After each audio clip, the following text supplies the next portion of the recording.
Vigereglerne, når det er 2 sejlbåde, det er lidt mere kompliceret, fordi så er vigereglerne styret af vinden.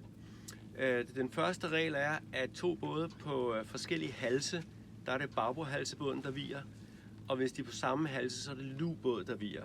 Så det vil sige, at vi skal vide, hvilken halse vi sejler på, og vi skal vide, hvad der er lug og hvad der er læ. Det første, det er, hvilken halse vi sejler på, og det er, hvilken side vinden kommer ind fra. Nu sejler vi i meget let vind med vinden ind fra bagbords side. Så vi sejler på bagbord halse. Hvis vi vendte rundt og sejlede den anden vej, ville vi have vinden ind fra styrbords side, så ville vi sejle på styrbord halse. Så lige nu er vi bagbord halsebåd. Så hvis vi møder en anden sejlbåd og er på kollisionskurs, og den anden båd sejler på styrbord halse, så skal vi vige. For vi er på modsatte halse, og bagbord halse viger. Det er den første regel.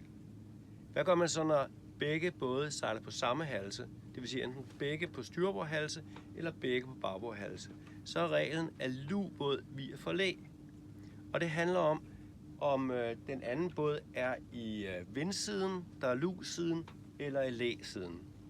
Så hvis jeg kommer sejlende her på bagbord halse, og vi har en båd, der kommer sejlende på kryds måske, på bagbord halse hernede, så ser jeg ham i min læside. Jeg har vinden herfra, det er min lugside, og det er min læside. Når jeg ser den anden båd i min læ, så er han læbåd, så er jeg lugbåd, så skal jeg vige.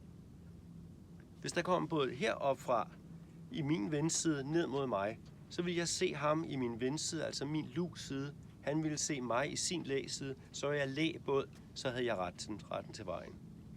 Så det er altså det, man lige skal have styr på, når det er sejlbåde. Er det forskellige halse eller samme halse? Hvad er styrbord, bagbord og hvad er lug og læ?